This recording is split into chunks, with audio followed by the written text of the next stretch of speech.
नमस्कार साथियों, मैं दलवीर मलिक। आप देख रहे हैं KB24 न्यूज। हरियाणा के खेल मंत्री गौरव गौतम ने कहा कि युवा पीढ़ी को गीता स्थली कुरुक्षेत्र से मिलेगा धर्म और कर्म करने का संदेश। हरियाणा के खेल मंत्री गौरव गौतम ने किया internet state youth exchange programme 2025 का आगाज।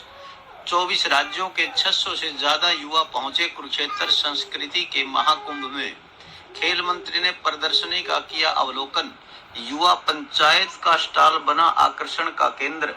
हरियाणा के खेल मंत्री गौरव गौतम ने कहा कि देश की युवा पीढ़ी को गीता स्थली कुरुक्षेत्र से धर्म की राह पर चलने और कर्म करने का संदेश मिलेगा।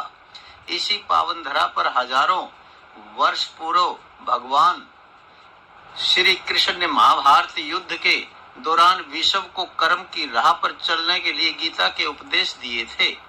यह उपदेश आज भी पूरी तरह प्रासंगिक हैं।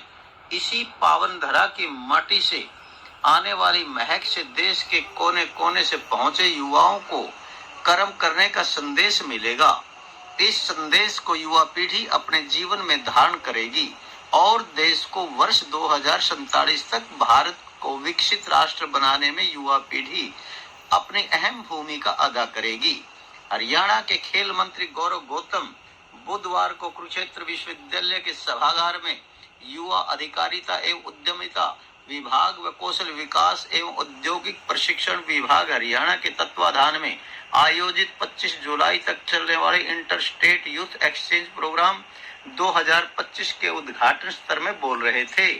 इससे पहले खेल मंत्री गौरव गौतम, प्रधान सचिव राजीव रंजन, निदेशक कैप्टन मनोज, मुख्यमंत्री के सलाहकार JS नैन, कुलपति प्रोफेसर सोमनाथ सचदेवा, भाजपा के जिला अध्यक्ष तेजेंद्र सिंह गोल्डी, भाजपा के प्रदेश सचिव राहुल राणा ने दीप प्रज्वलित करके विधिवत रूप से कार्यक्रम का शुभारंभ किया। इस कार्यक्रम में KDB, ITI, कुरुक्षेत्र विश्वविद्यालय व अन्य विभागों के द्वारा लगाई गई प्रदर्शनी का खेल मंत्री ने अवलोकन भी किया। ब्यूरो चीफ कुलभूषण शर्मा के साथ कुरुक्षेत्र से वरिष्ठ संवाददाता दलवीर मलिक की रिपोर्ट। रियासतों को एकत्रित करके इस भारत को एक सुई की तरह पिरोने का काम किया।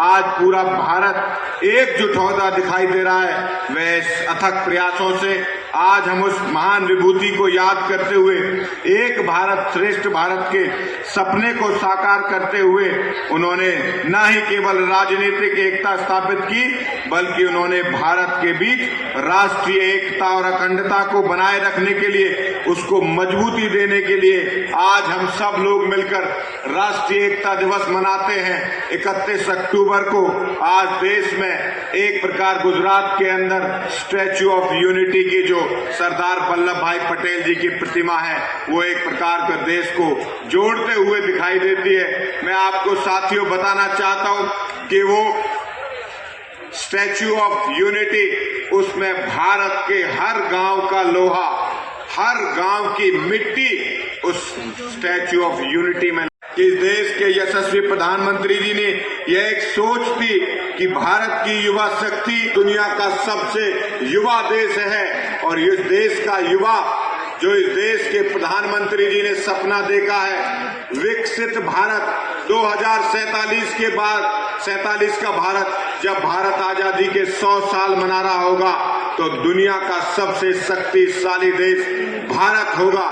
ऐसा विजन इस देश के यशस्वी प्रधानमंत्री जी ने हम सबको दिया है। मेरा युवा साथियों, इस मिशन को आगे बढ़ाते हुए अपने अपने क्षेत्र में, जिस भी क्षेत्र में आप लोग काम कर रहे हैं, उसमें महारत हासिल करते हुए जब भारत के 100 साल पूरे होंगे, 2047 में जब भारत 100 साल आजादी के दिवस मना रहा होगा, तो भारत दुनिया की चौधर में, दुनिया में एक शक्तिशाली देश बनकर उभरता हुआ दिखाई देगा। इस समय की पीढ़ी उस समय रहेगी या नहीं रहेगी, लेकिन ये आने वाले समय में जो 2047 विकसित भारत देखेगा, तो ये युवा तरुणाई, ये युवा साथी उस समय पर